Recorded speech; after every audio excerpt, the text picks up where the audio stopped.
Hey hello guys, welcome to my new video. So আজকে আমাদের প্রথম গল্প কিন্তু চলে এলো তোমাদের সামনে। আর আমাদের প্রথম গল্পের নামই কিন্তু ট্রায়াঙ্গেল। না, শুধু ট্রায়াঙ্গেল বললে হবে না, লাভ ট্রায়াঙ্গেল। গল্প কি অল্পতে শেষ হয়?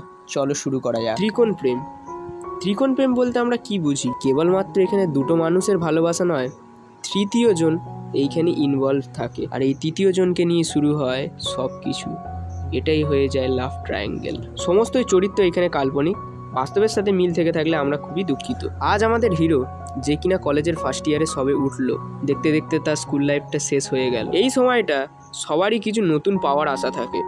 আমাদের হিরোরও নতুন কিছু পাওয়ার আশাই ছিল। তো আমাদের হিরোর নামটা তো এখনো বলাই হলো না। আমাদের হিরোর নাম হলো জিৎ। এ কোনো টলিউডের জিৎ না, এ হলো আমাদের বাস্তবের জিৎ, যে কিনা স্কুল লাইফে একটা সময় পর্যন্ত প্লে বয় ছিল। মেয়েদের এফবিতে একটা আইকনিক অ্যাকাউন্টই হলো জিৎ, যে কিনা সব মেয়েরই একটা ক্রাশ। আর এই জিৎ, এ কোনোদিনই কোনো মেয়েকেই পাত্তা দেয়নি, আর এই জন্যেই মেয়েরাও কিন্তু খুব আফসোস করতো। তো যাই হোক, জিৎ এখন একটা কম্পিউটার সেন্টারে ভর্তি হয় একটা কোর্স কমপ্লিট করবার জন্য, যেটা ছিল 1 বছরেরই জন্য। আর সেইখান থেকেই শুরু হয় আমাদের এক নতুন গল্প, যেখানে একটি মেয়ে ওই কম্পিউটার সেন্টারেই পড়তে যেত, যার নাম হলো তৃষা। কম্পিউটার সেন্টার যাবার পথে একটা বালিকা বিদ্যালয় পড়তো। এই বালিকা বিদ্যালয়তেই তৃষা পড়াশোনা করত। এখন এই তৃষা 9-এই পড়াশোনা করে।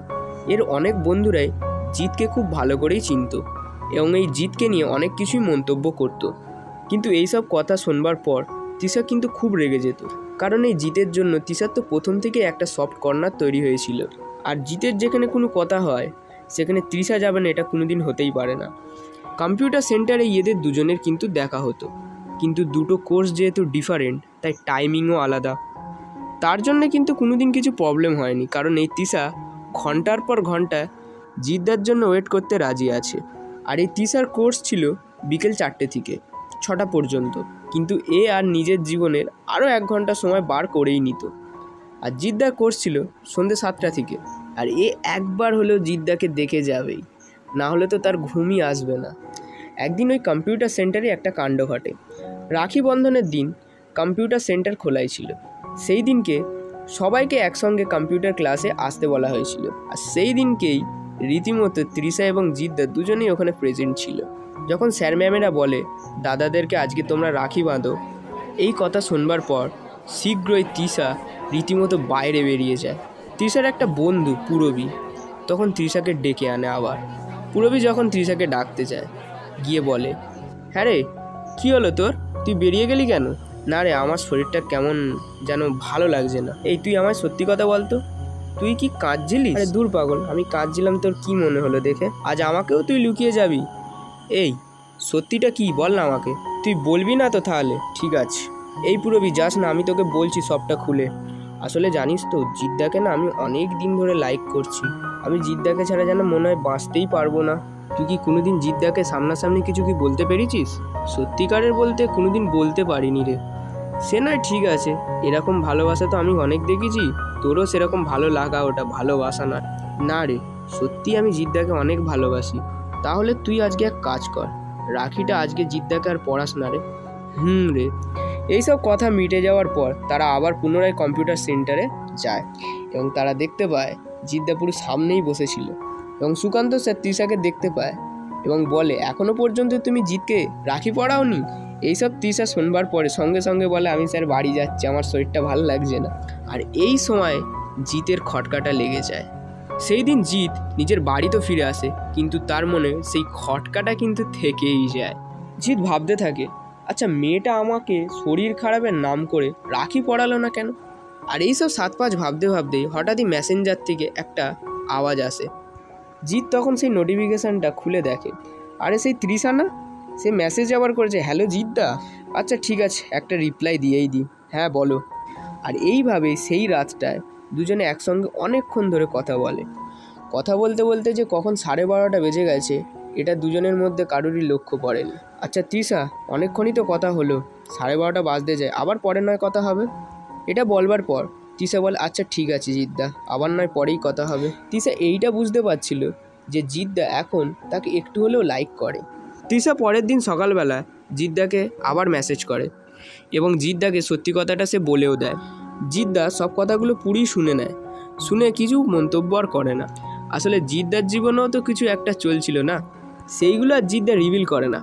জিদ্দার জীবনে তখন একটা মেয়ের প্রবেশ ঘটে গেছে, যার নাম হলো বর্ষা। বর্ষাও কিন্তু জিদ্দাকে অনেক দিন ধরেই ফেসবুকে মেসেজ করছিল। অবশেষে জিদ্দা মেসেজের একদিন রিপ্লাই দিয়েই দেয়। মেসেজের রিপ্লাইতে জিদ্দা বলে, অনেক দিন ধরেই তো দেখছি তুমি আমাকে মেসেজ করে যাচ্ছ, বলো কি বলতে চাও। তখন বর্ষা বলে, অনেক দিন আগে আমি তোমাকে একটা টেক্সট করেছিলাম, তোমার সব ফটোই আমার ভালো লাগে, তোমাকে আমার খুব ভালো লাগে। তারপরে জিদ্দা মজা করেই একটা কথা বলে দেয়, ছবিতে তো আমাকে অনেক কিছুই অনেকে বলে, অনেকে ভালোও লাগে, আচ্ছা এটা কি তোমার ভালো লাগা না ভালোবাসা? এটা বলবার পর বর্ষা বলেই দেয়, এটা ভালো লাগা নয়, এটা ভালোবাসা। এটার পর জিৎ আর কোনো মেসেজ করে না। জিৎ নিজের মেসেজ বন্ধ করে শুয়ে পড়ে। এখন জিতের মাথা আর কোনো মতেই কাজ করছিল না, কারণ বর্ষার কিছুদিন পরেই তৃষা এই সমস্ত মেসেজ করেছিল জিতকে। এখন আমাদের হিরো জিৎ প্রচণ্ড কনফিউজ, কার সাথে রিলেশনে যাওয়া যায়, কারণ এইখানে দুজনেই দেখতে খুব সুন্দর ছিল। জিৎ তখন এটাই ভাবে যে যার বাড়ি কাছে হবে তার সাথে রিলেশনে গেলে আমার মনে হয় ভালোই হবে। আর সেই হিসাবেই দেখতে গেলে জিদ্দার বাড়ি থেকে তৃষার বাড়িটা অনেক কাছাকাছির মধ্যেই ছিল। আর সেই হিসাবেই জিৎ তৃষাকে নিজে ভালোবাসার কথাটা বলে। আর যেহেতু দুজন দুজনকে ভালোবাসতে চাইছিল, তাই সেই রকম কোনো সমস্যা ঘটেনি। কিন্তু জিৎ কি জানতো এর পরের ঘটনা কি ঘটতে চলেছে? এতটা পর্যন্ত সব ঠিকঠাকই চলছিল, অনেক কিছুই হয়েছে, কত গল্প, কত রাত জাগা, এইসব তো চলছিলই। লেকিন আবি তো টুইস্ট বাকিই থা। আমাদের এইটা ভুললে চলবে না, এখনও কিন্তু বর্ষা ঢুকেই আছে জিতের ভেতরে। 4 দিন ধরে মেসেজের রিপ্লাই না পাওয়ার পর রীতিমতো বর্ষা একদিন বিকেলবেলা জিতকে ফোন করে। ফোন করবার পর জিতকে বলে বর্ষা, 4 দিন হলে মেসেজ করছি, তোমার তো কোনো রিপ্লাই নেই, কি খবর তোমার? আমি এখন খুব ব্যস্ত আছি, কলেজের অ্যাসাইনমেন্ট চলছে, তাই সেরমভাবে আমি আর তোমার সাথে মেসেজ করতে পারছি না। না স্যার ঠিক আছে, কিন্তু তুমি ফ্রি হলে একটু মেসেজ করো। দেখো বর্ষা, এই অ্যাসাইনমেন্টটা শেষ হয়ে গেলেই আমি তোমাকে মেসেজ করব। এতটুকু পর্যন্ত কথা বলবার পর কলটা এন্ড হয়। গত 1 সপ্তাহ ধরে তৃষা কিন্তু জিতের সাথে অনবরত কথা বলে গেছে। আজকে যখন বর্ষা জিতকে ফোন করলো, তখন জিতের কিছু একটা মনে হলো। জিত মনে মনে করলো, এই মেয়েটাকে আমি ঠকাচ্ছি, একে সব সত্যিটা আমি বলেই দেবো।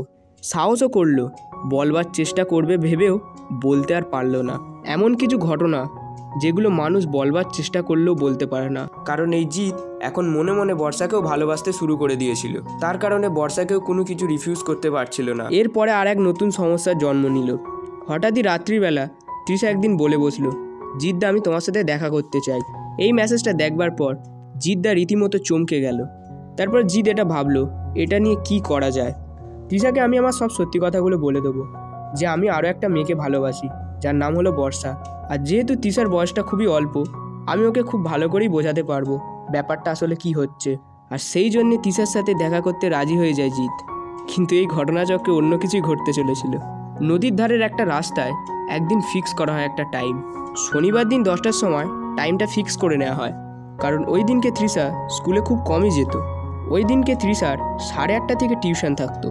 ওই দিনকে ও বাড়ি থেকে বলে বেরোয়, আজকে আমার ফিরতে অনেকটাই দেরি হবে, কারণ আজকে স্যার এক্সট্রা ক্লাস নেবেন বলেছেন 8:30 থেকে 12টা পর্যন্ত, কারণ সামনেই এক্সাম, তো তার জন্যই স্যার এক্সট্রা ক্লাস নেবেন বলেছেন।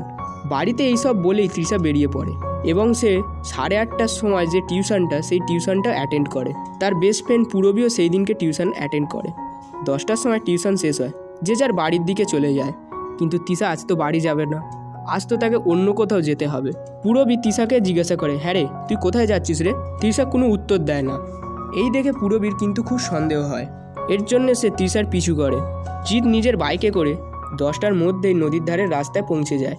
কিন্তু তৃষার যেহেতু সাইকেল ছিল, একটু আসতে লেট হয়, তার জন্য জিৎ কিছু বলেনি, কারণ জিৎ জানে আজকে তার পুরো ঘটনাটা তৃষাকে সে খুলে বলবে। নদীর ধারের রাস্তায় একটা বসবার জায়গায় তারা দুজনে এসে একসঙ্গে বসে। তখন জিৎ বলে, হ্যাঁ তুমি কি বলবে বলছিলে, এবার বলতে পারো। তখন তৃষা বলে, অনেক কিছুই তো বলবার আছে, কোথা থেকে শুরু করব। এমন এক সময় নদীর এক সাইড ধরে খুব মেঘলা করে আসছে, হয়তো আজকে খুব জোর বৃষ্টি হতে পারে। বলতে না বলতে ফোঁটা ফোঁটা বৃষ্টি শুরু হয়ে যায়। নদীতে জোয়ার চলছে, তার সাথে ফোঁটা ফোঁটা বৃষ্টি এক মনোরম দৃশ্য সৃষ্টি করেছে। বৃষ্টিটা একটু জোরালো হতেই তারা এক টিনের ছাউনিতে গিয়ে দাঁড়ায়। তখনই সঙ্গে সঙ্গে নদীর পাড়ে এক জোরালো বাজ পড়ে, যেটা শুনতে পাওয়ার পর তৃষা খুবই ভয় পেয়ে যায় এবং জোর করেই জিদ্দার হাতটা চেপে ধরে। তারপরের আবার কিছুক্ষণ পরে আরও একটা বাজ পড়ে, যেটা শোনবার পর তৃষা জিদ্দাকে কাঁপতে জড়িয়ে ধরে। কোমল দুটো স্পর্শে জিদ্দার সারা শরীর শীতল হয়ে যায়। জিদ্দার নিজেকে সামলাতে পারে না, দুজন দুজনের দিকে লিপটা এগিয়ে দেয়। তারপরে হলিউডকেও ফেল করে দেওয়ার মতন দুজন দুজনকে কিস করে। জিদ্দা তখন তৃষার কোমরটা চেপে ধরে, তৃষার ঘাট থেকে সমস্ত চুলগুলো সরিয়ে ওখানেও কিস করে। এত কিছু ঘটনা ঘটছিল, সময়টা আর 12টা ছিল না, সময়টা একটাই পরিণত হয়েছিল। এবং পূরবী তৃষার বাড়ির লোককে ফোন করে এটা বলে যে তৃষা নদীর ধারের রাস্তায় গেছে। ফোনের পর ফোন ঢুকছিল তৃষার ফোনে, কিন্তু এখন ফোন রিসিভ করবার মতো পর্যায়ে ছিল না। কি ঘটেছিল তারপর পুরো ঘটনাটা? আমি ছিলাম সূর্য তোমাদের সাথে এতক্ষণ ধরে, আর অসংখ্য ধন্যবাদ এতক্ষণ শোনবার জন্য। লাভ ট্রায়াঙ্গেল পার্ট 2 এর জন্য তোমরা ভিডিওটিকে লাইক করে চ্যানেলটিকে সাবস্ক্রাইব করে পাশে থাকা বেল আইকনের দাবি অল অপশান করে দাও। আজকের মতো তাহলে এইটুকুই, দেখা হচ্ছে তাহলে আবার পার্ট 2-তে।